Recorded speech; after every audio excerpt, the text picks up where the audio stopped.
Maqaa Abbaa, maqaa Ilmaa, maqaa Hafuura Qulqulluu, Waaqayyo tokkoon. Ameen. Sinkisaara ji'a Fulbaanaa 14. Guyyaa kana qulqulluun Abbaa Agaatoon inni Amaadii ni boqote. Abbaan kunis kibba Misrii kan taate nama magaalaa Tansaati. Warri isaas Waaqayyoon kan sodaatan, hiyyeessotaa fi rakkattootaaf kennuu kan jaallatan namoota gaarii fi arjaa turan. Maqaan abbaa isaa Maxiiraa fi maqaan haadha isaa Maariyaadha. Uffata monoksummaa uffachuudhaaf yeroo hundumaa kan tattaafatu, laphee isaatiin kan yaaduu fi kan dhiphatu ture. Yeroo umuriin isaa waggaa 35 ta'ettis lubummaan muudame. Biyya lafaa kana keessaa karaa ittiin bahu akka ta'uufiif jedhee gara Kawaalaa deemee akka monoksee ta'uuf Waaqayyoon kadhata mana kiristaanaa kabajamtuu tajaajiluutti qabame. Kana booda ulfinni isaaf haa ta'uuti Gooftaan keenya Iyyasuus Kiristoos sababa laateef innis biyyaa bahe, biyya Mariyuuxii jedhamtu galee. Kana boodas ergamaan Waaqayyoo biraa ergamee monoksee fakkaatee gara Kawaala qulqulluu Abbaa Maqaars itti geesse. Gara Kawaala Aqeexisis deeme. Jaarsolii Abbaa Abrahaamii fi Abbaa Ga'aargiitiif duka bu'aa isaanii ta'ee waggaa 3 jiraate.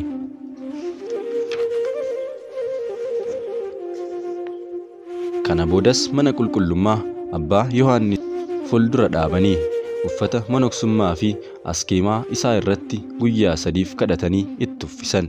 Guyyaa sanaa kaasees qabsuuraa fi tajaajilaa Waaqayyoo dachaadhaan raawwate.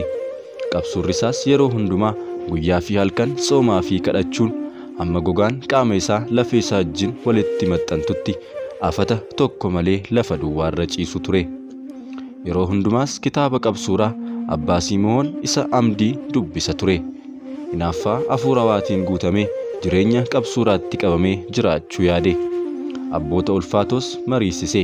Isaanis yaadni kun gaariidha jedhanii ni kadhataniifis. Isaan isaanirraa erga suuga fudhatee Kawaala keessaa bahe.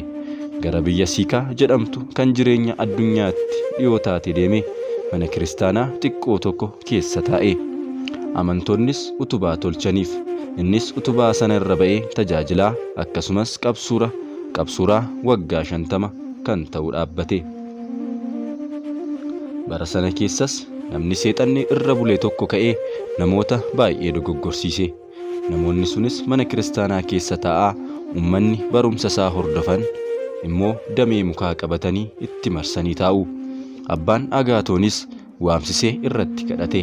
Seexana namicha irra bulee namoota dogoggorsiisus ni baase. Ammas dubartiin wareegamaa minaastuu natti dubbata jettu tokko kaatee namoota biyya isheetiin maqaa qulqulluu minaasiin boolla xabalaa qotanii ittiin cuuphamanii dhibee isaaniirraa akka fayyaniif ajajje. Dubartii sanas waamsisee irratti kadhatee seexana sana irraa baase. Namoota biyya ishees boolla xabalaa sanas ni cufsiise. Ammas namni kan biroon ka'ee amantoon namoota jinniidhaan qabamanii maraatan walitti qabee yeroo isaan reebu xiqqoo dhibeen isaanii itti fura ture. Namoonni jinniidhaan qabaman hedduunis gara isaatti walitti qabaman. Abbaa Agaatoonis ni waamsise. Namichi garuu ajaja isaa dhaga'ee dhufuu dide. Hojii isaa kanas hin dhiifne. Osoo mootiin biyya sanaa achirraan darbaa jiru namoonni maraatuun inni walitti qabe kun arganii arrabsan ni abaaranis. Kanaafis mootichi namicha kana qabee baay'ee gidirsee gidiraa sana keessattis ni du'e. Kan biroonis mana kiristaanaa keessa luba tokkotu ture. Innis dubartii tokko wajjin ejjaan kufe. Gartokkeen qaama isaas dhibeedhaan miidhame. Baataniis gara Abbaa Agaatoon fidan. Innis kadhatee fi maqaa Waaqayyootiin fayyise. Luba sanas umurii isaa guutuu akka of eeggatuu fi lubummaa isaatiinis akka hin tajaajille akeekkachiise. Abbaa Agaatoon kunis raajii hedduu raawwate. Dhukkubsattoota hedduus fayyise. Kana booda seexanoonni ergamoota qulqullaa'oo fakkaatanii faaruu bareedaa faarfachaa isa galateeffachaa itti mul'atan. Inni garuu kennaa Abbaa ulfinaa Kiristoos isaa kenneen sossobbii isaanii irratti baree fayyisaa kan ta'e fannoodhaan isaan abboome. Isaanis battalumatti fuuldura isaatti faca'an. Ulfinni isaaf haa ta'uutii Waaqayyos dadhabbii biyya lafaa kana irraa isa boqochiisuu yeroo fedhetti xiqquma dhukkubsatee lubbuun isaa harka Waaqayyootti kennate. Kan dura uummanni fuuldura isaatti walitti qabamanii daandii Waaqayyoo isaan barsiisaa, isaaniif kadhataa, dhukkuba isaanii irraas isaan fayyisaa waan tureef yeroo boqochuu isaa dhaga'anitti boo'ichaa dhooftu bu'aniif. Kan isaan jajjabeessu Abbaa Qulqulluu kan irraa adda bahuu isaaniitiin akka ijoollee warra irraa du'anii ta'anii.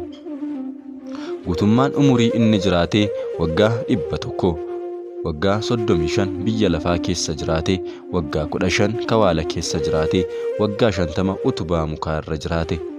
Galanni Waaqayyoof haa ta'u. Nunis kadhannaa qulqulluu kanaatiin nu haa fayyisu, sugnisaas nu wajjin haa ta'u bara baraan. Ameen. Guyyuma kana lubni deegnaan ni boqote. Dabalataanis guyyaa yaadannoo wareegamaa Maqaars, Barxeelemoos, Awdaaraa fi Naasoonidha. Waaqayyo kadhannaa isaaniitiin nu haa fayyisu bara baraan. Ameen. Guyyuma kana abboota barsiisota Tsaanaa turaniif isa 12ffaa kan ta'e barsiisaan Tsaanaa kabajamoon Abbaa Phexros ni boqote. Inni hojii isaa hundumaan nama dhugaa fi mudaa hin qabne, halkanii fi guyyaas soomaa fi kadhannaatti hidhamee nama jiraate ture. Uummannis hojii gaarii inni hojjetuu fi qulqullummaa isaa yeroo arganitti barsiisummaatti filatanii isa muudan. Teessoo muudamaa isaa irraas waggaa 48 mana qulqullummaa wareegamaa Galaadiyoos jiraate. Galanni Waaqayyoof haa ta'u. Nunis kadhannaa qulqulloota hundumaatiin nu haa fayyisu bara baraan. Ameen.